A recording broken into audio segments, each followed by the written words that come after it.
Vamos abrir as nossas Bíblias no Evangelho de Mateus.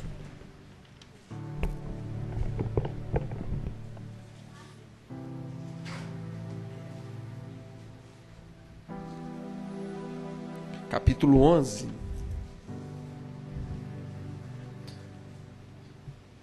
Irmãos, eu prometo aos irmãos que eu nunca mais dou bolo no pastor Silas. Nunca mais eu dou bolo no pastor Silas, se Deus assim me ajudar. Porque, irmãos, ele me deu um texto, acho que ele ficou com tanta raiva que eu tirei ele daquele dia lá do filme de vocês, Jean. Peguei ele de surpresa que ele se vingou, ele me deu um texto que eu vou te falar, viu? Que textinho, eu fiquei, gente, o pastor Silas não teve dó de mim, não. Pense em um texto que eu tive dificuldade ali. Eu já peguei textos complicados, como, por exemplo, a parábola de Lázaro, né? Do rico e de Lázaro. Uma parábola que você tem que ver se é realmente parábola, ou se ocorreu realmente. Foi uma das parábolas que foi um desafio, eu aprendi muito com ela. Falamos do inferno, do Hades, né? No grego. Falamos do Seol. Uma aula, né? Bem recheada de teologia. Mas eu vou te falar, esse aqui, porque veio com vários pontos que a gente tem que parar e a gente tem que... Então eu vou dizer que o sermão de hoje ele será mais uma exposição das Escrituras, uma aula mesmo, porque tem vários pontos aí que a gente vai ter que dar uma paradinha. Deus vai me dar graça de conseguir transmitir para os irmãos, amém? Então vamos lá, Mateus capítulo 11, versículo 1 ao 15. Prestem bastante atenção, irmãos. Vamos lá. Versículo 1. Ora, tendo acabado Jesus de dar estas instruções aos seus 12 discípulos, partiu dali a ensinar e pregar na cidade deles. Versículo 2. Quando João ouviu no cárcere falar das obras de Cristo, mandou por seus discípulos perguntar-lhe: És tu aquele que estava para vir, ou havemos de esperar outro? E Jesus, respondendo, disse-lhes: Ide e anunciai a João o que estáis ouvindo e vendo. Os cegos veem, os coxos andam, os leprosos são purificados, os surdos ouvem, os mortos são ressuscitados, e aos pobres está sendo pregado o Evangelho. Bem-aventurado é aquele que não achar em mim motivo de tropeço. Então, partindo eles, passou Jesus dizer ao povo a respeito de João: Que saístes a ver no deserto? Um caniço agitado pelo vento? Sim. Que saístes a ver? O homem vestido de roupas finas? Ora, os que vestem roupas finas assistem nos palácios reais. Mas para que saístes? Para ver um profeta?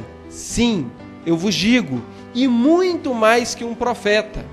Este é de quem está escrito: Eis aí, eu envio diante da tua face o meu mensageiro, o qual preparará o teu caminho diante de ti. Em verdade vos digo, entre os nascidos de mulher, ninguém apareceu maior do que João Batista, mas o menor no reino dos céus é maior do que ele. Desde os dias de João Batista até agora, o reino dos céus é tomado por esforço, e os que se esforçam se apoderam dele. Porque todos os profetas e a lei profetizaram até João. E se o quereis reconhecer, ele mesmo é Elias, que estava para vir. Quem tem ouvidos para ouvir, ouça. Amém, irmãos? E depois ele vai vir com outra parábola que já foi tratada aqui. Foi pelo Enéas, é verdade. Muito boa parábola que ele nos ensinou aqui, né? Meus irmãos, conforme eu disse, foram 4 páginas de anotações. Foi a vez que eu mais anotei, foi nesta parábola. E eu quero tratar com os irmãos versículo por versículo. Então, se todo mundo puder permanecer com as Bíblias abertas, vai estar colaborando bastante aqui com o sermão. No versículo 1, nós vamos ver que Jesus deu instruções aos seus discípulos. Na verdade, aí é um epílogo. Na verdade, ele está terminando um trecho de ensinamentos que ele já vinha dando desde o capítulo, dos 2 capítulos anteriores. Então ele vai terminar um trecho de ensinos. E o texto vai dizer o quê? Que Jesus deu instruções aos 12 e partiu a ensinar e a pregar na cidade deles. Irmãos, primeiro ensinamento que eu vejo nesse versículo aqui. Nós vamos chegar na parábola, vamos entender o contexto. Na parábola, a símile, que há quem diga que não é parábola, pela simplicidade da comparação que Jesus faz. Então, no primeiro versículo, você vai ver que Jesus ele vem ensinando em algumas cidades. Mas anteriormente, Jesus já tinha dado ordem aos 12 para pregar em algumas cidades, nas cidades da região da Galileia. Quem vai falar isso é o enciclopedista Champlin, que o pastor Silas ama e gosta muito. Então os 12 eles passam pregando nas cidades, nos vilarejos da Galileia, e logo em seguida Jesus pessoalmente vai ir passando nessas cidades e também vai pregar. E logo depois os 70, os discípulos, os 70 vão também ter uma comissão e vão pregando nesses vilarejos. Então, primeira lição que eu aprendo, pastor Silas, Jesus ele trabalha sistematicamente. Olha que coisa bacana, irmãos. Jesus tem um sistema, Jesus tem um método, Jesus é organizado. Quando nós olhamos para o texto, isso não pode passar despercebido.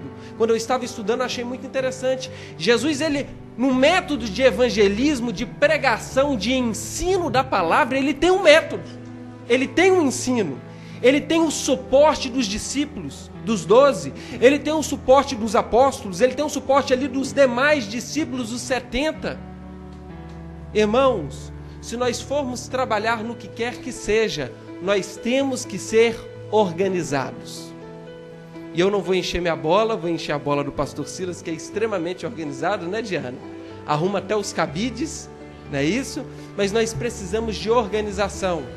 Jesus, ele era Deus, 100% Deus, vai dizer a cristologia, né? A teologia sistemática, eu já ensinei em outros locais que Jesus era 100% Deus, 100% divino.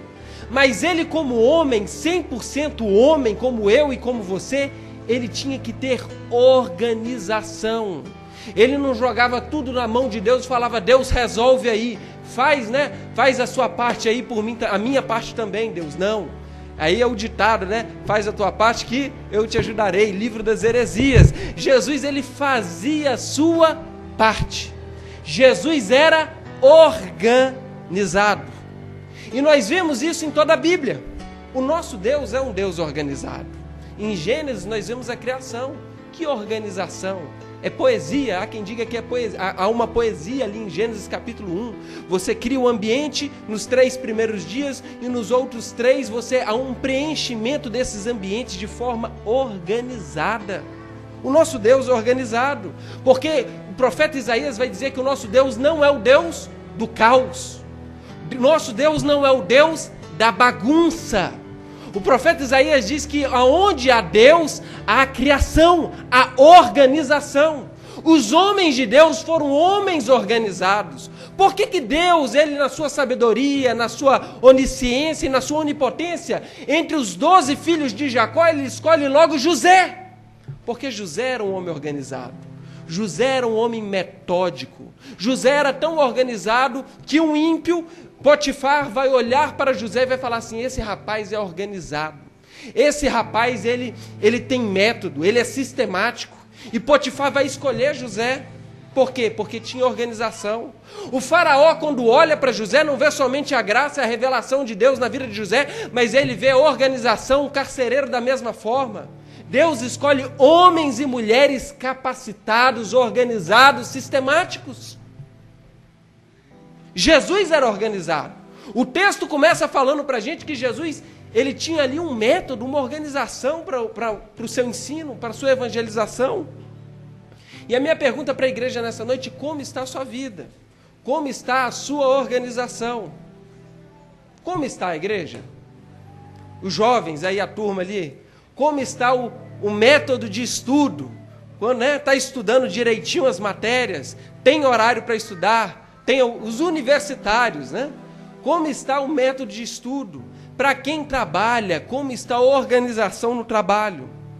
Para quem é casado, Como está a organização do seu tempo para com a sua esposa, para com o seu marido, para com os filhos? Deus chama homens e mulheres organizados. 1 Coríntios capítulo 14, versículo 33, quando o apóstolo Paulo fala do culto, ele fala ali com a igreja de Corinto, ele vai falar de organização não só em um momento, mas em dois. O pastor Silas falou, se eu não me engano, no início do culto, fazer tudo com ordem e decência. Tem que ter ordem. E no versículo 33 do mesmo capítulo do texto que eu acabei de citar, ele vai falar que o nosso Deus não é um Deus de desordem. Amém, igreja? A borboleta está ali, isso é um anjo. E está ungindo cada pessoa que está tocando. Gente, vocês estão espantando o anjo. Mas olha aqui para o pregador da palavra. Deixa a borboleta lá. Então o nosso Deus não é um Deus de desordem, Paulo vai falar, mas é um Deus de paz. Quando nós estamos desorganizados, nós perdemos a paz. Quando eu ficava sem estudar, Tião, eu ficava agoniado, eu sabia que tinha alguma coisa de errado, eu ficava ansioso, porque eu não tinha me organizado, eu sabia que ia ter prova daqui a alguns dias e ainda não tinha pegado nos livros, e eu ia perdendo a paz. A desorganização nos tira a paz, e Deus quer que nós venhamos ter organização. Agora, a segunda lição que eu aprendo no versículo 2. Versículo 2 diz que quando João ouviu no cárcere, de que João nós estamos falando, irmãos? O Batista. Ele está onde? No cárcere, está preso. Bangu 1. Está onde? Como que é o daqui? Como que é o daqui? Nelson Hungria. Ele está na Nelson Hungria. O homem de Deus está lá na Nelson Hungria. Quem quer visitar João tem que passar por uma revista íntima que constrange. E João, o homem de Deus, o profeta de Deus, está lá na Nelson Hungria. E o texto vai dizer que ele ouve falar das obras de Cristo, de Jesus. E ele manda perguntar aos discípulos, no versículo 3, quem era realmente esse Jesus? Então, a segunda lição que eu aprendo, João está preso. E a pergunta que eu faço para a igreja é, por quê? Alguém já se fez essa pergunta? Por quê? Só eu que faço essa pergunta? Ou os irmãos também já se fizeram essa pergunta no momento de dificuldade, no momento de provação, no momento de luta? Irmãos, João está preso. Mas quem é João? João é um homem de Deus. O texto ele vai prosseguir, o qual nós já lemos, e o próprio Jesus vai testificar que João é profeta. Agora a minha pergunta é, por que um profeta e um homem de Deus está preso? Havia um homem chamado Herodes Antipas, filho de Herodes o Grande. Irmãos, pensem numa família bagunçada, pensem numa família avacalhada, pensem numa família desorganizada, sem paz. Era a família de Herodes o Grande. O homem era um homicida, era terrível, era um ditador. E este homem, ele deixa aí, pelo menos que nós saibamos, 5 filhos. Nós vamos ter Herodes Arquelau, que vai perder o governo da região ali para Pilatos, do qual vai estar no julgamento de Jesus. Nós vamos ter Herodes Antipas, que é o homem que vai mandar prender o primo de Jesus, João Batista. Nós vamos ter Filipe I, Filipe II e Aristóbulo IV. São 5 filhos de Herodes o Grande. E o texto não vai dizer isso, mas a história diz, Filipe, um dos filhos de Herodes o Grande, vai se casar com uma moça. E a moça é sobrinha dele, filha de Aristóbulo IV. Aristóbulo IV tem 2 filhos que são importantes. Herodias, que é a sobrinha que vai casar com o tio, e ele vai ter um outro filho, que também vai aparecer nos textos bíblicos, Agripa I. Depois nós vamos ter o filho dele, que é Agripa II. E o filho dele, a filha dele vai casar com o tio. Mas essa menina era tão santa, mas tão santa, que ela vai chifrar o tio, já não podia ter casado com o tio. Aí essa menina é tão santa, é tão abençoada, essa menina da família de Herodes o Grande, que ela vai chifrar o tio com outro tio. Olha que família abençoada a família de Herodes. E aí quando ela chifra o tio Filipe I, que era filho de um sumo sacerdote, alianças políticas dentro de Israel, E ela chifra com outro tio, para os irmãos entenderem. Fala chifre que o pessoal, né, fica atento, né? E aí ela vai ficar com outro tio, Herodes Antipas. A Bíblia vai dizer que João, ele se levanta com uma voz profética e fala assim: rapaz, você está adulterando, você está em pecado. Essa mulher, ela não é mulher tua, é mulher do teu irmão. A tua sobrinha é mulher do teu irmão. Olha que desorganização. E o texto vai dizer que essa mulher ficou cuspindo fogo, porque o povo aplaudia de pé. O povo aí, esse aí é um profeta, esse é macho. E um dia, a filha desta mulher, Herodias, chamada Salomé, vai dançar. Quando eu era menino, pastor Silas, eu ainda não era muito convertido, estava precisando ter um encontro com Cristo, e tinha um programa que chamava lá A Feiticeira. E essa menina, ela vai botar uma máscara, o texto bíblico diz isso, que ela bota uma máscara, ela vai, ela faz de feiticeira, e ela dança, ela encanta quem? Herodes Antipas. Herodes Antipas fica encantado com a beleza da menina, filha de Herodias. E ele fala, bêbado, já estava ligadão. Ele fala assim: menina, você dançou tão bem, mas tão bem, se você me pedir qualquer coisa eu te dou, até metade do reino. Pode pedir. E o que ela pede? A cabeça de João. Vai pedir a cabeça de João, o Batista, o profeta. Então, irmãos, por que João está preso? Porque ele falou a verdade. Por que João está preso? Porque João tinha caráter.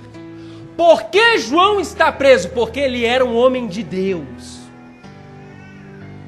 Irmãos, nem sempre fazer o que é certo, aquilo que é correto, vai trazer benefícios para nós. Muitas vezes, quando nós nos comportamos de forma correta, de forma certa, nós somos prejudicados. Tião estava me contando uma vez, ele trabalhou em órgão público e quando ele foi correto, o cerco foi fechando para ele teve que sair do órgão público. Porque era tanta corrupção, ele se manteve correto e ele foi prejudicado.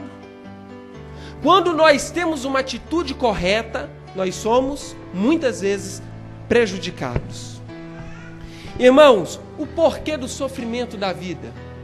Salmo 119, 71 vai dizer que foi bom para mim, o salmista diz, ter sido castigado, para que eu aprendesse os teus decretos.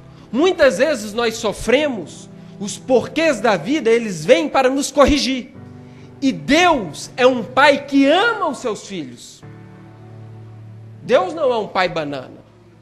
O que mais nós temos visto nesta geração são pais bananas.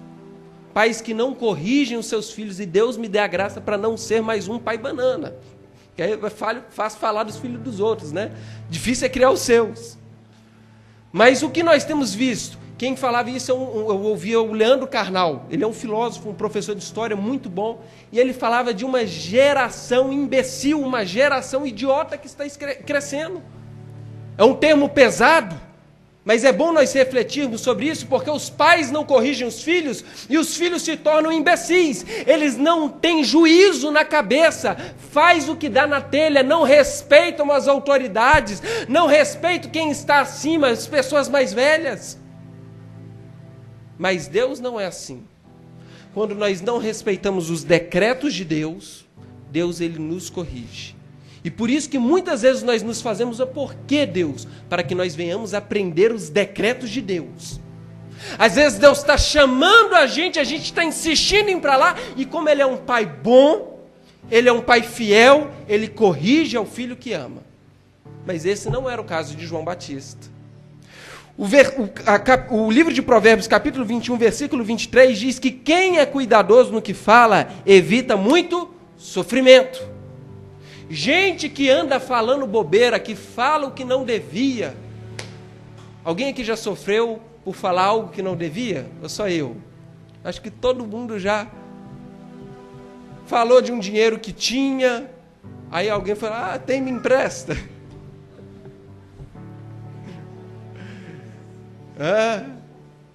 Devia ter ficado calado. Minha mãe, quando ia brigar com a gente, aí ela chegava, meu irmão era respondão. e não era por falta de correção, e ela falou assim, Camuneto, quem fala demais dá bom dia cavalo. Aí lá vinha passando um rapaz que estava lá na minha casa, o Xavier, ele, bom dia, Xavier, bom dia. E era um deboche só, né? Mas quando a gente fala demais, a gente dá bom dia cavalo. E o sofrimento, os porquês da vida vêm, às vezes, porque nós falamos demais, falamos aquilo que não deveria ser falado. Mas esse também não era o caso de João. João estava falando a verdade. João estava cumprindo o papel de profeta. O sofrimento e os porquês da vida, irmãos, eles também vêm. João 9:3, o Evangelho de João vai contar uma história do sofrimento de um homem que nasceu cego. Tem uma pregação maravilhosa do Ricardo Gondim, que fala desse texto.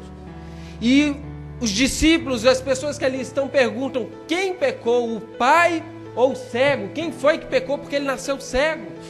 E Jesus fala assim, nem os pais e nem o cego. Mas por que ele é cego? Para que se manifestasse o quê? Irmãos, para que se manifestasse a glória de Deus. Então muitas vezes o sofrimento da vida, eles vêm para que se manifeste o quê? A glória de Deus. Igreja, às vezes você está falando, meu Deus, mas por quê?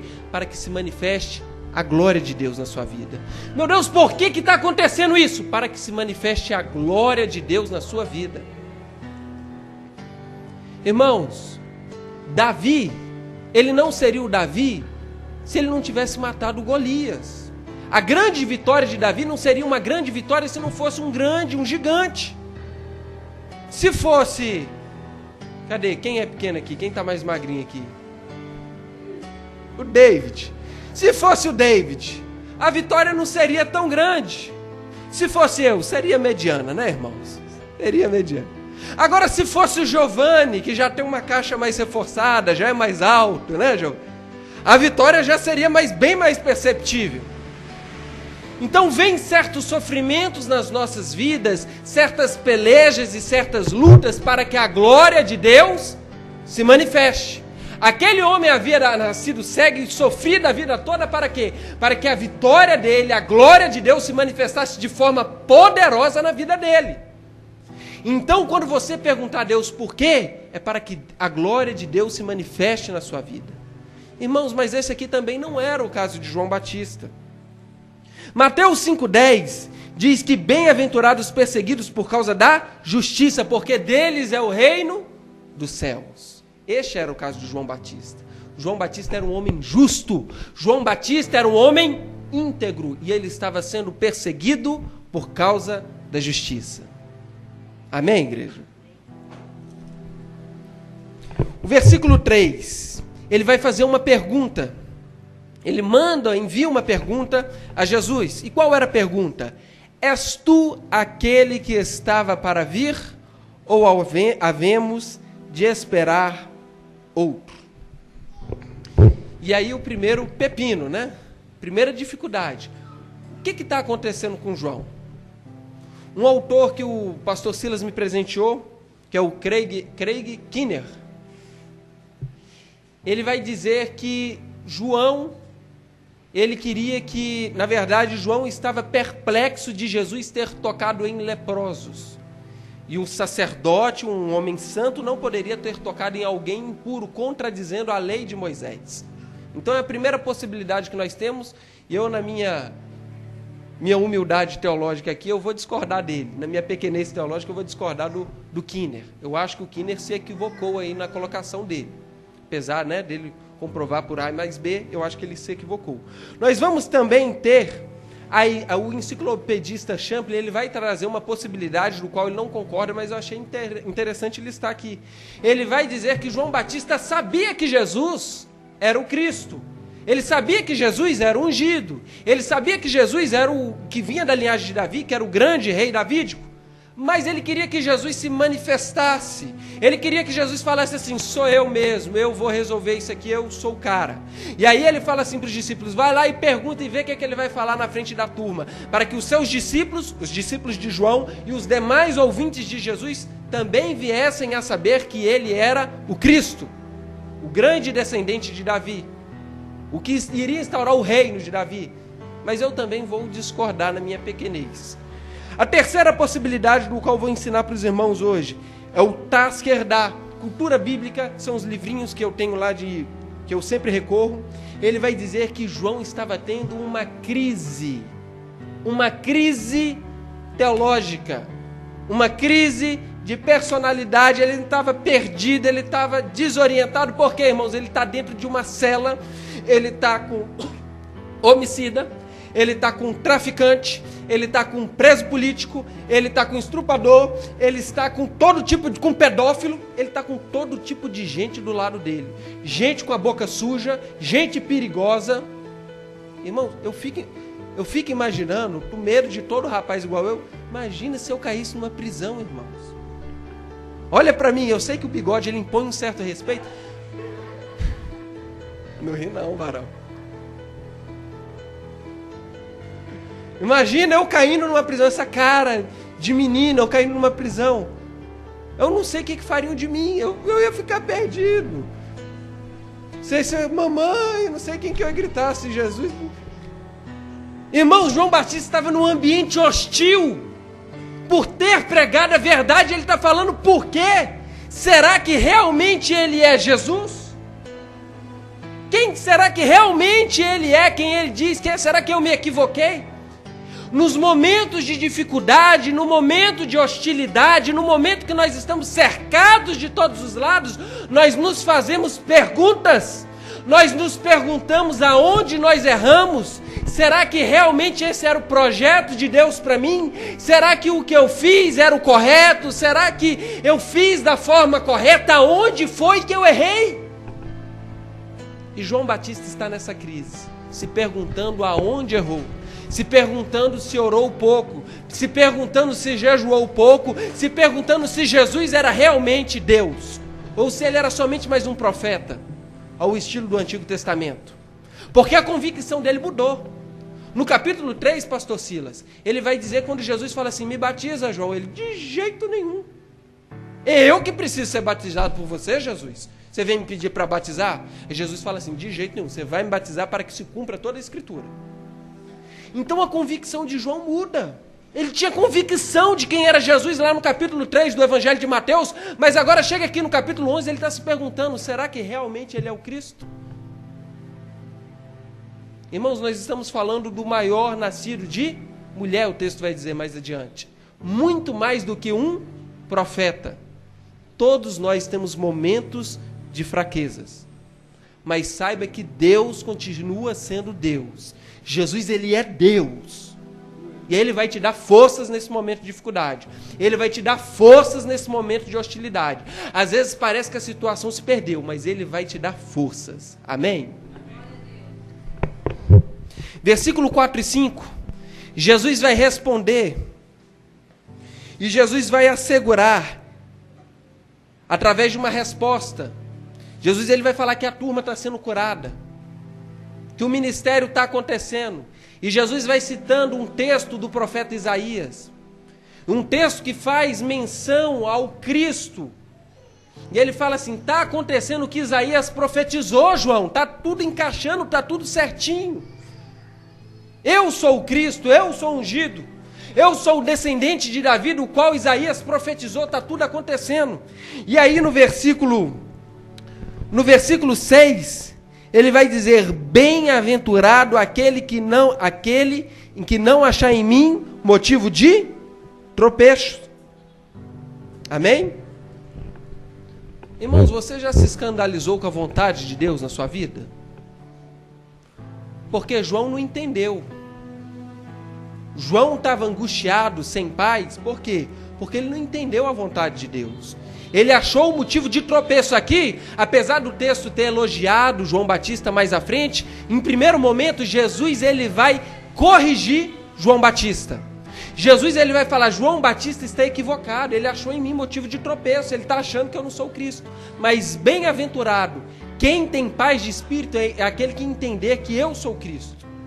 E eu pergunto para a igreja, meu irmão, minha irmã, você já encontrou motivo de tropeço na vontade de Deus para a sua vida? Você já ficou sem entender o que Deus está fazendo? Por quê? O que está acontecendo? Aí você se escandalizou em Deus? E aí eu acho maravilhoso, e graças a Deus eu consegui entender lendo o texto, porque é um texto que você vai lendo nos detalhes, é um texto complicado. Jesus ele vai responder de uma forma muito bacana. No versículo 7, aí ele inicia a comparação do qual o pastor Silas me deu para eu estar pregando. Ele inicia no versículo 7 e ele pergunta para os emissários de João e para a turma que está ouvindo, ele vai perguntar assim, depois que os emissários vão embora: que saístes a ver no deserto?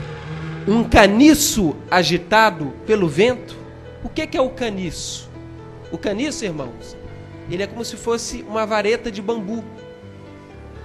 Se dá este nome a várias plantas, né? Eu não sei se é palmáceas que se fala, o Sr. Carmo vai ter mais propriedade para dizer isso aí depois, mas se dá como palmeira. Palmeira se dá para um tanto de plantas, se fala palmeira. O caniço também. E eu procurei até algumas imagens de caniço, é como se fosse aquela varetinha de pescar, de bambu, um bambuzinho. E aí Jesus pergunta assim: o que vocês foram ver? Um caniço agitado pelo vento? Irmãos, o que Jesus está falando? E aí eu fui pesquisar, porque eu realmente não sabia. O que era o caniço? É essa palmácea que dá ali às margens dos rios. Inclusive se dava às margens do rio Jordão. Quem batizava no rio Jordão? João Batista. Então, quando fala de um caniço agitado pelo vento, Jesus está fazendo referência a quem? A João Batista. Mas será que é só a João que ele está fazendo referência? E aí eu pesquisei um pouquinho mais e eu descobri com o nosso amigo Kinner, pastor Silas, que o caniço também estava nas moedas de quem? De quem? Herodes Antipas. Então, irmãos, eu vou dizer que Jesus está fazendo referência aos dois. Jesus está fazendo referência. O que vocês vieram ver aqui? Vocês vieram ver um Herodes Antipas? Ou vocês vieram ver João, o Batista? Porque é uma crise. João Batista está numa crise. A pergunta, ela surge de uma crise, de um porquê, de uma falta de entendimento teológico. Ela vem de um sofrimento, de uma alma que está sofrendo.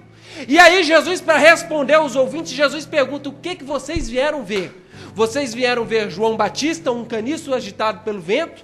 Ou vocês vieram ver Herodes Antipas? Mateus, será que é isso que Jesus está querendo dizer? Vamos prosseguir. E aí ele vai falar no versículo 8. Sim, que saístes a ver um homem vestido de roupas finas. Quem que vestia roupas finas, gente? Príncipes. Herodes Antipas. E quem que vestia, lá no capítulo 3 de Mateus, quem que vestia roupas de camelos? Quem que andava igual o Capitão Caverna, um desenho que eu adorava quando era menino. Aí o Capitão Caverna, ele pegava um porrete, ele gritava: Capitão Caverna! Era o João Batista. O texto bíblico vai dizer que ele andava com roupas de peles de camelo. Era um homem bruto. Eu fico imaginando um barbudo que seguia a lei de Moisés e não cortava os cantos da barba, cabeludo, um homem queimado de sol, um homem feio, com a roupa esquisita, com um cinto de couro, mas não bonito igual esse aqui meu, um cinto grosso, feio, um homem esquisito, irmãos, uma dieta estranha, comia gafanhoto, gafanhotinho, ele pegava, eu acho que ele colocava o gafanhoto no mel e ó, o texto vai dizer, era um homem estranho. O que vocês saíram para ver? Um homem esquisito ou saíram para ver um príncipe de roupas finas? E o texto continua. Ora, os que vestem roupas finas assistem nos palácios reais. E o que ele falou lá no versículo 7? Que saístes a ver no deserto. Então nós temos mais um contraste. Nós temos o contraste da roupa, nós temos o contraste do caniço, e agora eu estabeleço um terceiro contraste. Qual que é? Do deserto e do palácio. Quem está no deserto? João Batista. Quem está no palácio? Herodes Antipas. Irmãos, o que eu tive um entendimento, isso aqui Deus me deu a graça de ter esse entendimento. Qual o entendimento que eu tive? Jesus está perguntando: o que vocês querem da vida? Vocês querem seguir o caminho de João, o Batista, ou vocês querem seguir o caminho de Herodes Antipas? O que vocês querem ver? O que vocês vieram ouvir? É mais ou menos assim, é como se eu perguntasse para os irmãos: o que vocês querem? Vocês querem um culto da vitória, a quarta da bênção, a quarta do casamento feliz, a quarta do carro novo, da casa própria, ou vocês querem a quarta do discipulado da teologia sistemática do Wayne Grudem? Os irmãos ficaram calados, pastor Silvio, eu vou parar de ensinar o Wayne Grudem. O povo não estava muito avivado, não. A quarta da prosperidade ou a quarta do Wayne Grudem com as doutrinas e com os ensinamentos e com a soterologia? O que os irmãos vieram, velho? É como se Jesus tivesse... Vocês querem Herodes Antipas, que está no palácio, que está bonito, que está cheiroso, que tem mulher, que tem menino, que tem soldado, que tem cavalo, que tem carruagem, que tem perfumes, que tem ouro, que tem prata. Está numa boa, está na vitória, está na prosperidade total? Ou vocês querem a vida de João, na Nelson Hungria, Bangu 1? É o que Jesus está perguntando. Irmãos, na teoria é muito fácil, mas na prática todo mundo quer ser Herodes Antipas, todo mundo quer a moedinha com caniço rodando pro bolso. Eu sou assim, irmão, não vou mentir pros irmãos, não. Mas, irmãos, o certo, às vezes é dolorido, o correto, às vezes dói, mas o que Jesus está dizendo é que vale a pena. Então não arreda o pé daquilo que Deus te entregou. Não arreda o pé daquilo que Deus, dos sonhos que Deus te deu, dos propósitos que Deus te deu. Não se venda para se tornar um Herodes Antipas.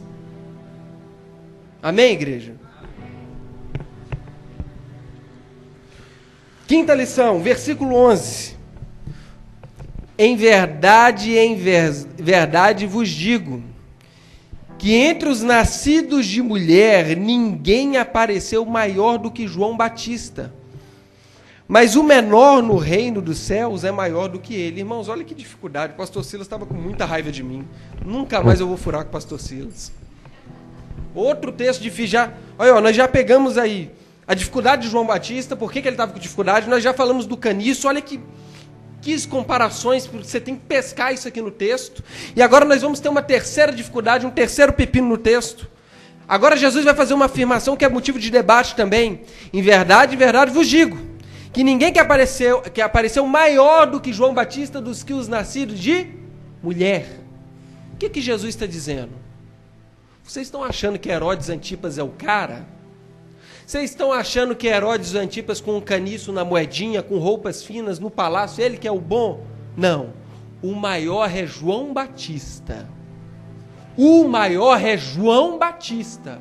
Às vezes ninguém dá nada por você.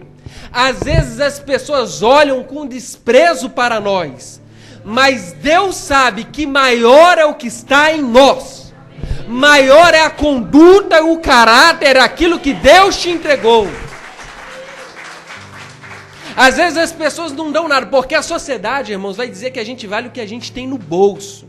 Quando a gente tem dinheiro no bolso é bom, porque o pessoal trata a gente bem. Você chega com dinheiro, o povo te trata bem, irmãos.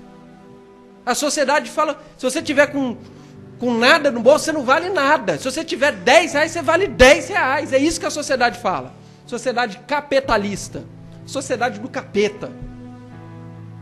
Eles te julgam por o que você tem, mas Deus não. Ele olha o seu caráter, a sua conduta, o seu temor a Deus. E Jesus está falando, maior é João Batista, maior é você, meu irmão. Não arreda o pé. Eu sei que tem muitos porquês, mas maior o que Deus tem na sua vida. E aí ele continua, mas João Batista que é o maior, e agora ele vai trazer um novo ensinamento. Ele é o maior entre os nascidos de mulher, mas ele é o menor no reino. E aí Jesus vem com um ensinamento central nos evangelhos, o reino de Deus. Por quê, irmãos? O reino era algo prometido. O reino, ele se iniciava na pessoa de Jesus, e Jesus está o tempo todo confirmando com textos de Malaquias aqui. Se a gente for destrinchar mais aqui o texto, você vai ver que tem textos de Malaquias, textos de Malaquias, textos de Isaías, e Jesus está falando, eu sou o Messias, o reino já se iniciou. Mas o Batista, ele não vai aproveitar dos benefícios do reino, porque ele vai ser um mártir. Então ele não entra nessa tensão escatológica do reino, que já, mas ainda não. Então João Batista, ele não desfruta dos benefícios do reino. E aí Jesus fala que o menor do reino é maior do que João Batista. E meu irmão, você participa desse reino. Você está no reino de Deus. Desfrute do melhor. Eu vejo a parábola que o pastor Silas tratou aqui, a parábola do filho pródigo. Eu acho muito bonita aquela parábola. E eu aprendi uma aplicação muito bonita com o filho mais velho. O filho mais velho estava dentro de casa, mas ele não participava do melhor do pai. O filho mais velho, ele estava lá dentro, ele via o pai, ele estava com os demais irmãos. O filho mais velho via lá os serviçais, mas ele só trabalhava e não desfrutava do melhor. Ele não desfrutava das festas, era tudo dele, mas ele não desfrutava. Meus irmãos, o reino já. Desfrute do reino de Deus. Deus tem muito mais do que você está vivendo, e eu tenho certeza disso. A começar por mim e cada um que está aqui. Irmãos, olha para os evangelhos, olha o que esses homens viveram. Esses homens experimentaram um verdadeiro avivamento, não um avivamento de encher barriga, mas um avivamento verdadeiro. E Deus tem muito mais para a sua igreja, e quando a igreja experimentar o melhor do Pai, um verdadeiro avivamento, almas se renderão a Deus. Sabe por que as almas não se achegam, não procuram Deus em nós, irmãos? Porque muitas vezes estamos vazios. Eu falo por mim. Muitas vezes estamos vazios, nós não estamos desfrutando da mesa, do banquete, do reino que foi estabelecido já aqui. Desfrute daquilo que Deus tem te entregado, e de graça, irmãos. De graça. É de graça, é do seu Pai. Irmãos, eu entro na casa dos meus pais. Hoje eu fui lá almoçar, de graça, carne de sol, arroz com camarão, só vitória, suco de bacuri misturado com abacaxi.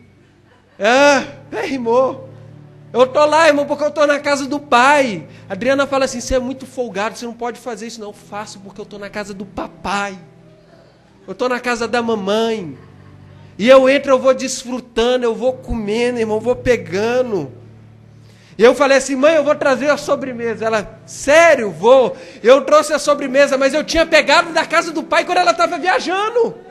Era dela a sobremesa, eu peguei uma caixa de pão de mel importado e levei para casa. E estou lá comendo, eu trouxe o resto. Olha aqui a sobremesa, mamãe. Trouxe da casa do pai, porque o que é do pai é do filho. É ou não é, papai? Irmãos, é de graça. Jesus já morreu por você e por mim lá na cruz do Calvário. Desfrute aquilo que o Pai está te propondo, é de graça. Às vezes você está se perguntando por quê, às vezes você está encontrando motivo de escândalo na vontade do Pai, mas Ele está dizendo: é de graça, é de graça. Eu morri por você, desfrute da mesa, do banquete que o Pai está te oferecendo.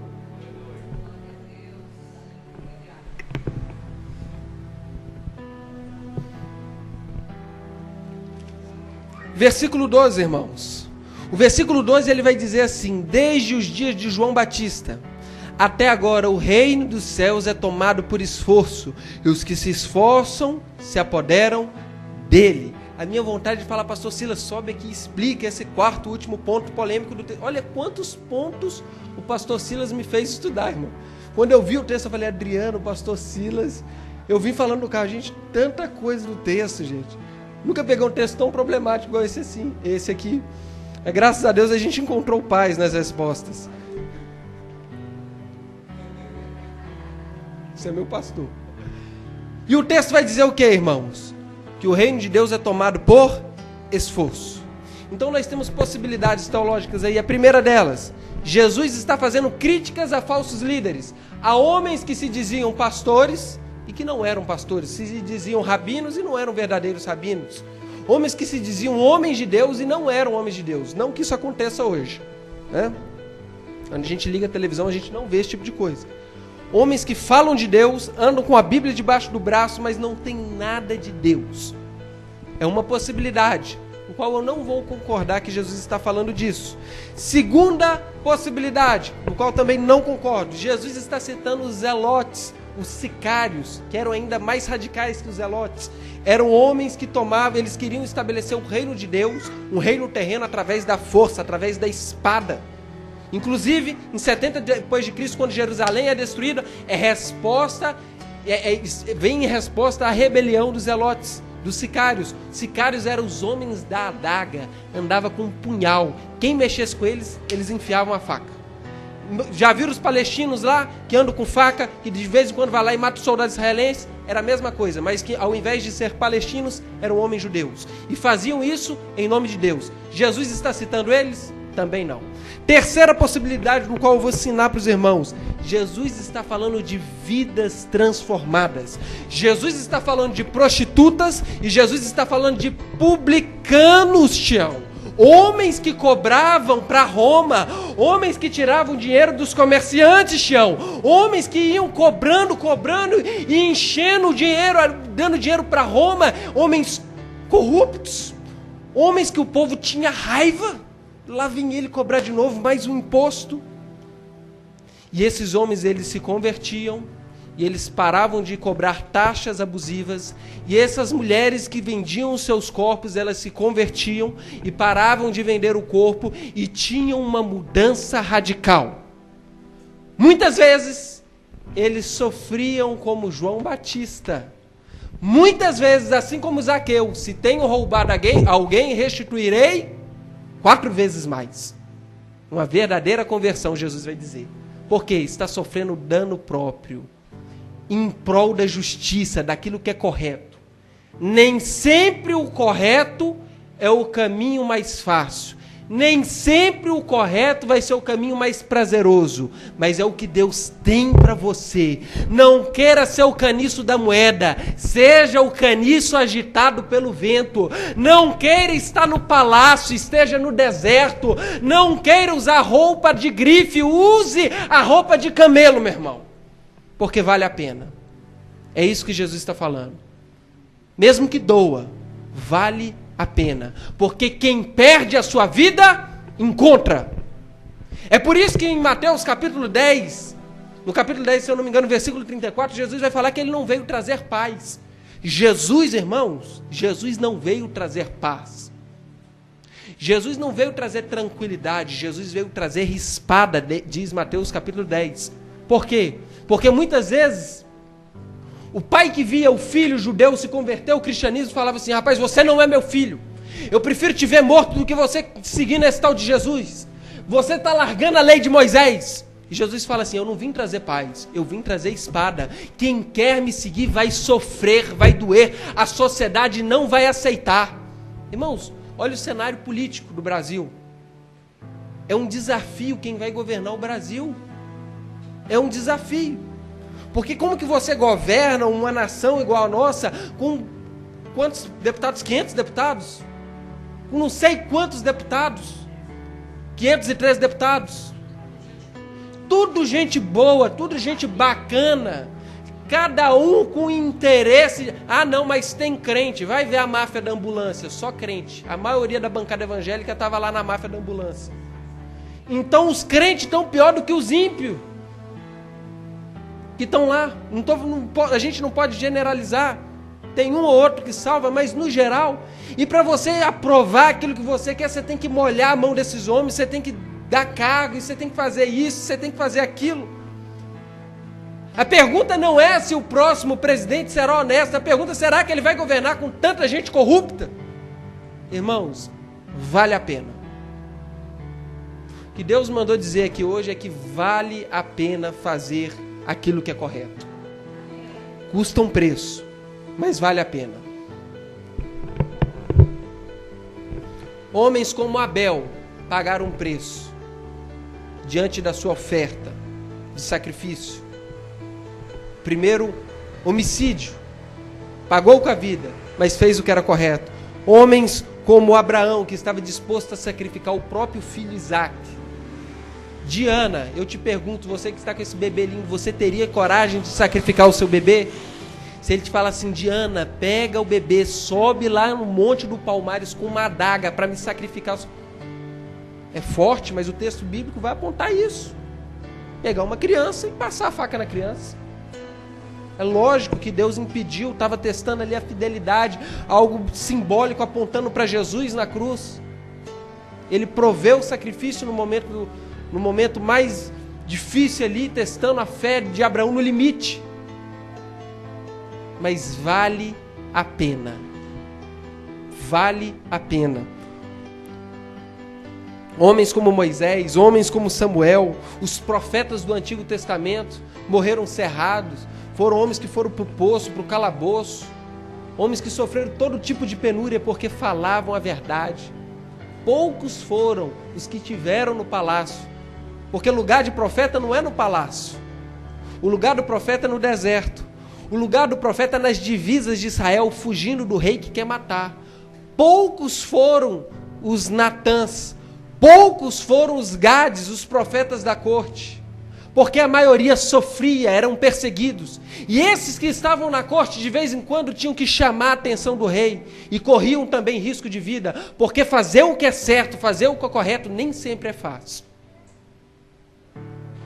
Mas vale a pena. João Batista entregou a sua vida. Jesus fez o que era certo. Jesus, como homem, pensou em não fazer. Se possível, afasta de mim esse cálice, porque é difícil, irmãos. Dói, é dolorido, mas vale a pena.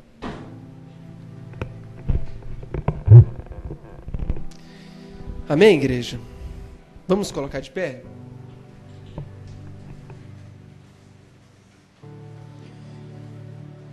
Eu quero concluir, irmãos, dizendo que Jesus, ele testifica de João. Ele diz que João é o Elias, provando que mais uma vez o reino havia sido estabelecido.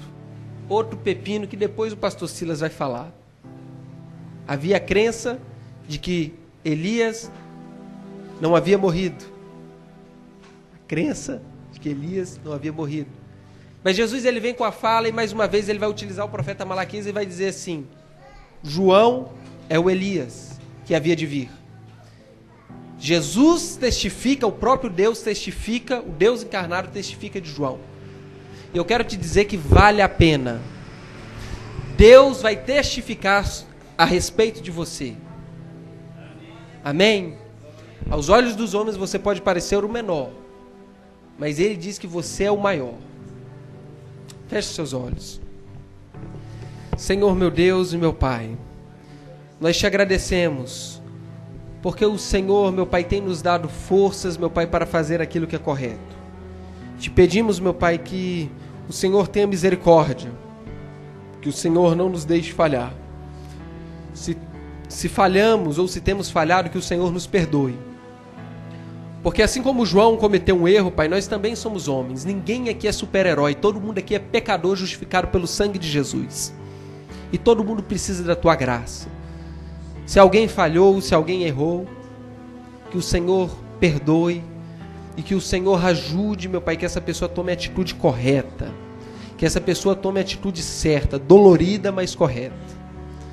Meu Pai, ajuda a Tua igreja, dá forças à Tua igreja, e que o nome do Senhor seja testificado no nosso testemunho.